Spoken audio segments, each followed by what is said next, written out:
The Fibber McGee and Molly Show.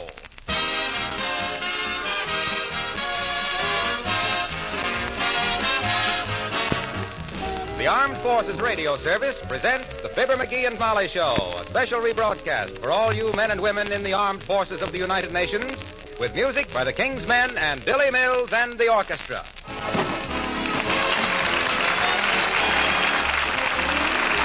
Billy Mills and the Orchestra, and The More I See You.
The average U.S. male is never happier than when he is looking through the morning's delivery of the U.S. mail.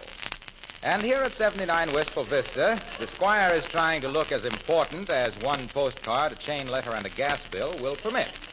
As we join Fibber McGee and Molly.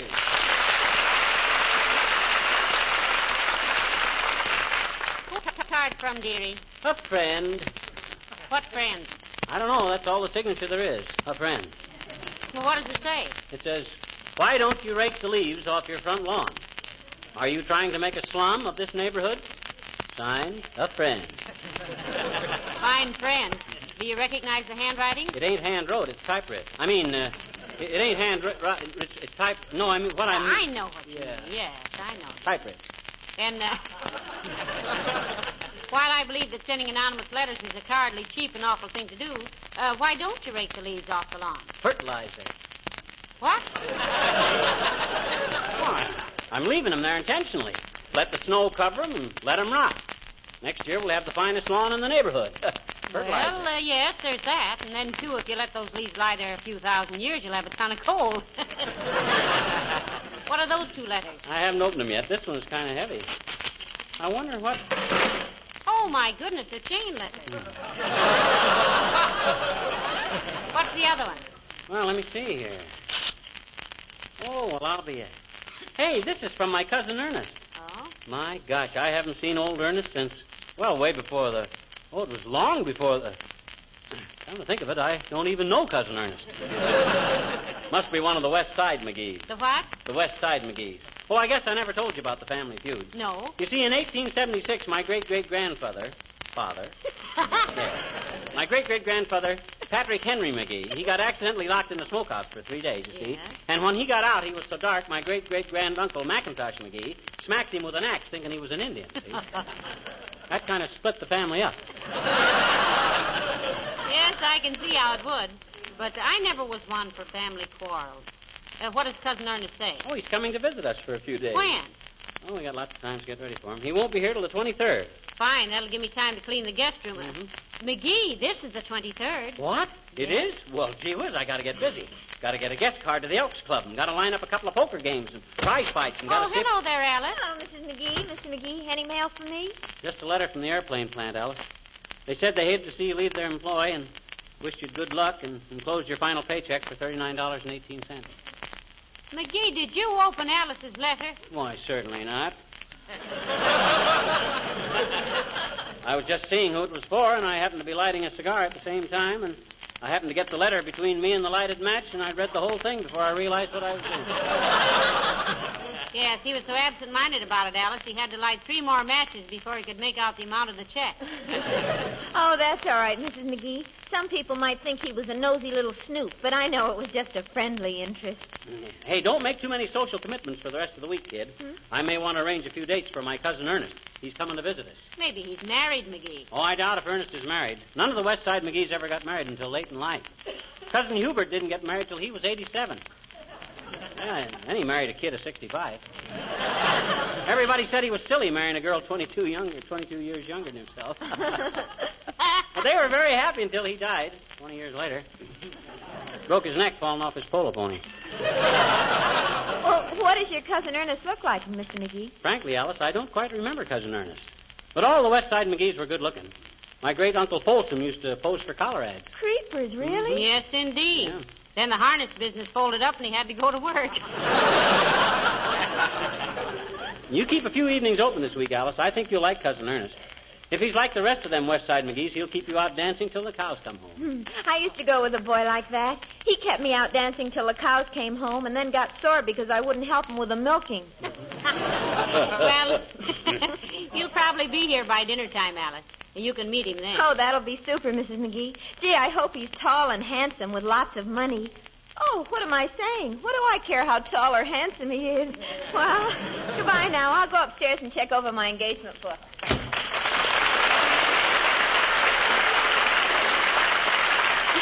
Well, I do wish I knew more about your cousin Ernest, dearie. I'd like to know what to cook for him and everything. Well, in the first place, he must be my second cousin. He's one of Aunt Lucy's boys, and she's a second cousin to Annie Hogan. Oh? There's a lot of dough in that branch of the family. Hey, maybe I can get Cousin Ernest to invest a few $1,000 in a certain project of mine. What project? I don't know, but I'll think of one. Hey, you know what? No, what? I'm going to throw a big dinner for Ernie at the Elks Club tonight. Oh, Yes, dear. sir. Get a private dining room. Flowers on the table. Salted cups and little paper nuts. Architects with melted butter. You don't mean architects, sweetheart. You mean artichokes. Go on. An artichoke is a... Boy, this is a tough one, ain't it? Yes. I think we better skip it. Okay. Hey, where's my Parcheesi board? All the West Side McGees are great Parcheesi players. You know where the Parcheesi set is? Yes, I think it's... Oh, I know. It's in the hall. No, McGee, I just saw it.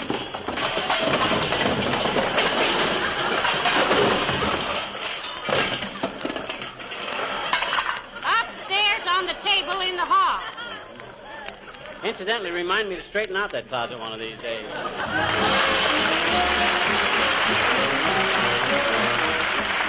Billy Mills in the orchestra, and I'm Gonna Love That Guy.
you ever get in touch with the Elks Club, McGee? Yep, they're going to fix up the private dining room for me.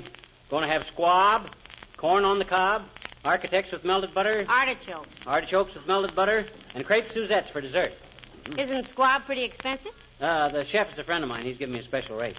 He raises homing pigeons, and they lost their last 6 races. Hey, what are crepe Suzettes? 4-alarm pancakes. Oh. Who are you inviting to this clam bake theory? Oh, just a few ultimate friends. Mayor LaTrivia, Alice Darling, Doc Gamble, Wilcox, Old Lady Carstairs. And you, of course. Well, thank you. It's nice to be numbered among your intimate friends. I'd hate to think we'd just been casual acquaintances all these years. Oh, I gotta have you there. Somebody's got to insist that I make a speech. Right after the dessert, you say, I think we ought to have a few words from our host. Okay. Then I kind of blush, and everybody will applaud, and then I'll get up, kind of bashful, and make a brief speech. An hour and a half or so. I got it all wrote out. Well, it'll be worth the entire expense of this thing to see you blush, McGee. Oh, that's easy if you know how. Just hold your breath a few minutes, then as you let... Come in. Oh, hello, Dr. Gamble. Hello, Molly. And how are you, egghead? Fine, butcher boy, fine. Hey, Doc, what are you doing tonight? What I usually do, make my rounds at the hospital, answer a few phone calls about whether or not it's all right to eat lobster and ice cream at the same meal, conduct my regular classes for amateur fathers in baby burping, and then go to bed for a well-earned rest, which I won't get because some dimwit picks the hour of 4 a.m. to light a match to look into his gas tank. Well, is it all right to eat lobster and ice cream at the same meal, Doctor? It is a matter for individual research, my dear. I've done it and loved it. But I happen to have a digestive apparatus designed by the Bethlehem Steel Corporation. The reason I asked what you were doing tonight, Pasteur, I'm having a special dinner at the Elks for my Cousin Ernest. I'd like to have you there. Not on account of your personality, but just in case somebody chokes on a bone. Thank you, my boy. I'll be there if I can make it. Fine. Don't get annoyed if I'm called away in the middle of the salad course to usher a new little vital statistic into the world. Have I met Cousin Ernest? No, and neither have we, Doctor. He's coming to visit us for a few days. Oh, well, it'll be nice to meet him, particularly if he hasn't... I'll get it. 79 Wistful Vista, Molly McGee speaking. Who? Yes, he's right here. For you, Doctor. Thanks. Gamble speaking. Who? Oh, yes. Well, I'll be right over and take care of it. Just don't worry about it. Yes, right away. You'll excuse me, folks. I got to make an emergency call. Oh, something serious, Doc? Yes, I've got to show a woman how to remove stains from a rug. Well, that's an unusual thing to ask a doctor, isn't it? No, that was Mrs. Staines calling. Her husband's pie-eyed again. See you at the Elks, McGee.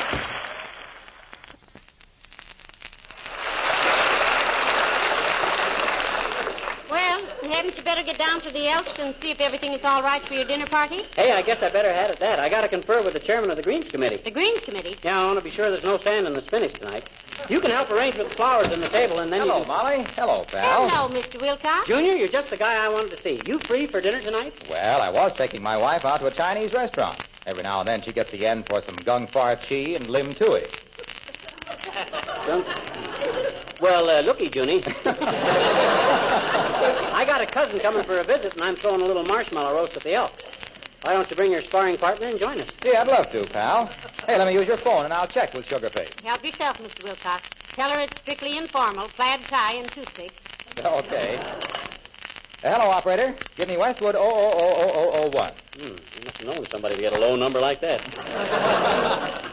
Hello, is this the Wilcox residence? Mr. Wilcox speaking. I'd like to speak to Mrs. Wilcox, please. Yes, Who's that? one of the butlers. One of the butlers?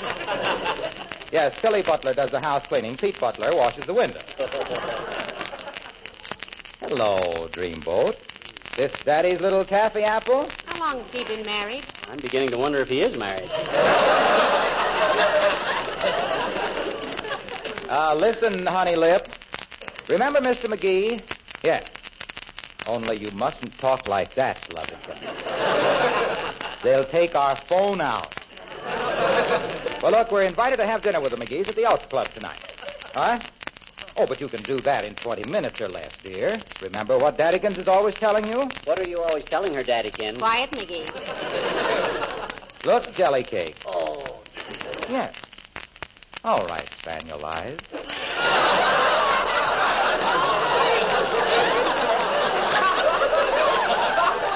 Goodbye. What? Oh, you know I do. Goodbye. She knows you do what, Mr. Wilcox? Have my umbrella with me. What time at the Elks Club, pal? About 7:15, Wes. She will come to dinner with us, Mr. Wilcox. Oh, sure. She said she was all set for some gung far cheese and some lim tui, but she'd be glad to come. What the Sam Hill is gung far cheese and limb to it? Ham and eggs. Oh. See you at 7:15, pal. So long, Al.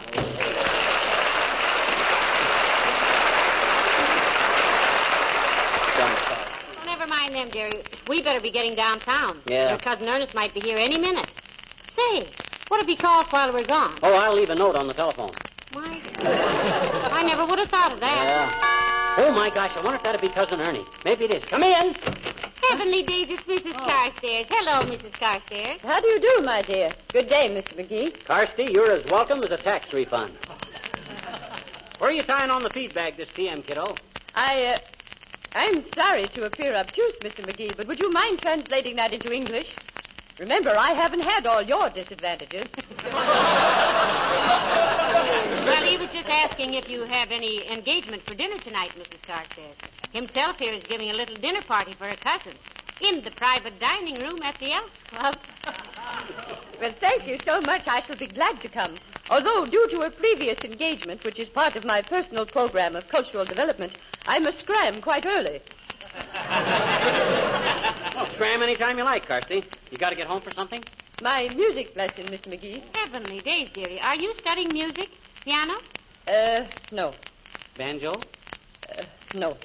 Is it a secret, Mrs. Carstairs? Not exactly, but I've just taken up this instrument because of Mr. Carstairs. You see, he was at one time a captain in a Scottish Highland regiment. You don't mean... You're learning to play the... Yes, the bagpipe. Mr. Carstairs likes to have me march around the breakfast room table playing the Battle of the Boyne Water as his oatmeal's being served. Boy, he must be a real Scotsman. Oh, he is indeed, Mr. McGee. He knows that after one of those performances, I'm much too winded to do any shopping that day. Well, I must gang awa the new. Hoots, toots.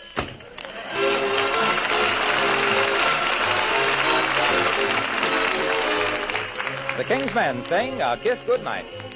Oh, question, when it's time to part and the good night starts, why is it always like this? Is there a reason why every scheming guy wants it to end with a kiss? Answer, a kiss goodnight is all right. But remember this, that a kiss goodnight leads to another kiss. A kiss goodnight with a hug real tight is nothing short of bliss. And a kiss goodnight leads to another kiss. It's an old custom for a boy and a girl to embrace in some secluded place. Even Mr. Cupid never could be quite so stupid as to turn about face. So it just ain't right to kiss goodnight and stop at 3 or 4, 'cause a kiss goodnight leads to a dozen or more. Now, osculation being what it is today, it looks very much as though it's here to stay. The question is, brother, are you getting your share? The answer is you'll never get anywhere till you try. Try, try. One kiss goodnight is all right.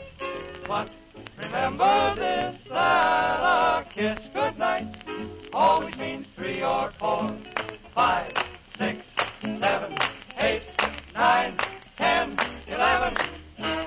No ceiling on that old feeling. So start tonight to kiss good night, good night, good night, good night, good night. Good night.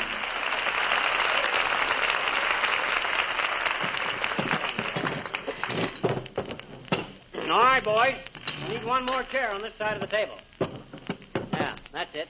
Hey, Joe, that second place on the left there hasn't got any butter knife. So what? He won't have any butter. Oh, okay. Well, how does everything look, Molly? Very handsome, McGee. Who arranged that floral centerpiece? I did. You like it? Why, it's beautiful. Those are lovely roses. Yeah. Artificial ones would have been prettier, but there's a paper shortage, and I had to get real ones. Hey, Joe, how about ashtrays? Oh, forget it. Everybody stubs out the butts in the coffee saucers anyway. Okay. Now, let me see. I wish I knew what kind of cigars Cousin Ernest smokes. I'd get a couple of boxes. Look, dearie, I don't want to be a damp Afghan, but aren't you going a little overboard for a cousin you never saw? Nothing is too good for a McGee, Snooky. By George, if I can't welcome my own blood cousin and such... Hey, Joe, Yeah? what kind of wine you serving with the fish course? There ain't any fish course. What kind of wine would you serve if we had a fish course? Applejack. My choice exactly. I want to do this thing right, Molly. After all, Cousin Ernest may be a kind of a connoisseur. Incidentally, isn't it about time you were hearing from Cousin Ernest if he's coming? Oh, didn't I tell you? Doc Gamble said he'd pick him up at the station. Oh, how will Dr. Gamble know him? Well, Doc's wearing a carnation in his buttonhole. Oh? That way, Cousin Ernest will Hey, Joe, Now what? we going to have a bus boy tonight? Yeah, but he'll be a little late. How come? Missed his bus. Now, let me see. Napkins, place cards, celery, and olives. Oh, McGee, here comes Mayor LaTrivia. Hello, Mr. Mayor. Hello, Molly. I got your invitation at my office, McGee. As I was going by here, I thought I'd drop in and tell you I'd accept with pleasure. Well, swell, LaTrivia. This is in honor of my cousin Ernest. Oh. You'll be seeing a lot of him the next few days. Poker games, golf, bowling, and all stuff like that there. We're going to have broiled squab, Your Honor. You like squab? Oh, very fond of it, Mrs. McGee. Didn't have much of that stuff in the Solomon Islands. Eh, LaTrivia? Yes, but we called it by the native term, What was that, Mr. Mayor? spam.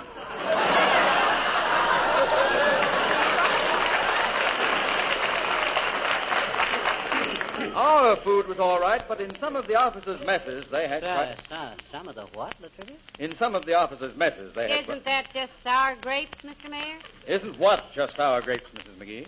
The fact that you weren't allowed to eat with the officers don't give you any right to call their food a mess, does it? It is not sour grapes. Mess is the correct term for the officers' dining room. Well, even sweet grapes can make quite a mess, I'll say that, but you'd think the officers would be a little more fussy than to make a mess in their own... They didn't make a mess. It was a mess. Well, who made it? It's always a mess.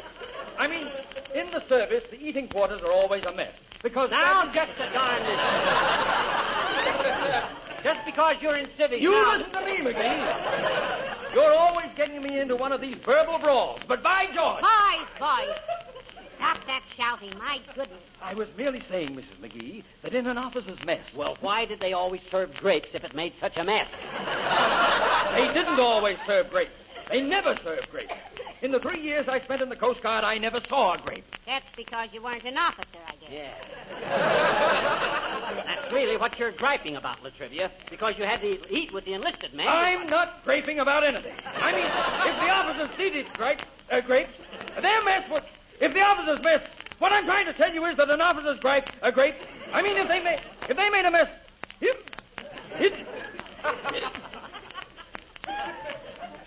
I say, McGee. Hey? You were in the last war, weren't you? Yes, he was, Mr. Mayor. The big war. You betcha. Tell me, what did you call the sergeant who had charge of the food supply? We called him Big Nose. Big Nose Whitney. Why?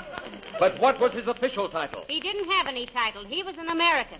I mean, he was a sergeant, wasn't he? Certainly. Ah, what kind of a sergeant? A darn good one, LaTrivia. I remember one time... I mean, what was his official rank? Sergeant. What sergeant? My sergeant!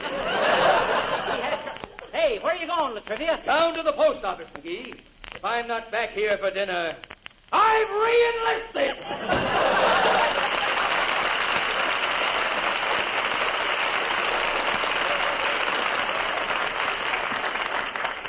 Wonder why he was so interested in our mess sergeant.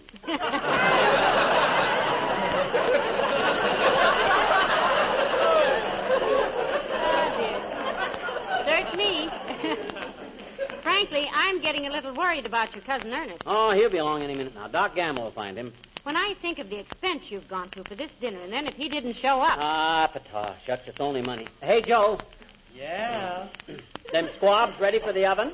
They're in the oven. Oh, dear, oh, dear, oh. This thing is... Oh, well, here come your guests, McGee. Hello, everybody. Oh, come on in, folks. Oh, my, this is nice. Come on, gather right around. Now, look, everybody, take your places according to the place card, see? And when Doc Gamble comes in with my cousin Ernest, let's all sing For He's a Jolly Good Fellow, huh? Yeah. We'll hold it. Oh, here he is, McGee. Huh? Here's Dr. Gamble. Oh, okay, folks. And a 1, and a 2, and a 3. For He's a Jolly Good Fellow. What's the big idea, Doc? Where's Ernest? Right here. Ernest, this is your Cousin Molly and Cousin Fibber. Friends, this is your Cousin Ernest. Oh, well, hi, Cousin Fibber. Hi, Cousin Molly. Gee, that was a swell train ride. I sat by the window all the way. Are you Ernest McGee? Well, I ain't Clark Gable. How old are you, Ernest? 11, going on 12. Hey, I'm hungry. Where are we going to eat? We're going to eat right here, Ernest. You like squab, son? What's a squab? It's a pigeon, and look who's talking.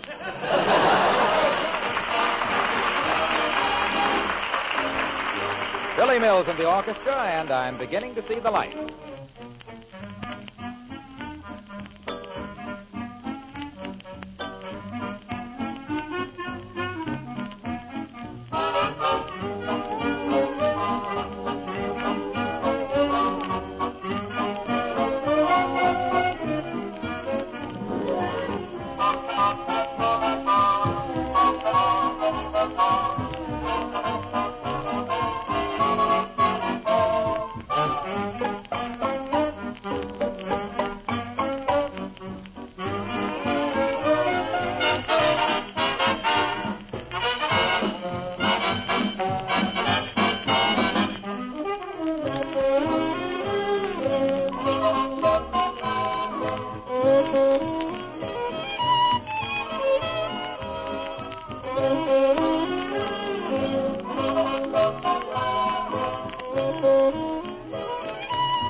Wilcox speaking. This rebroadcast of the Fibber McGee and Molly Show is a presentation of the Armed Forces Radio Service.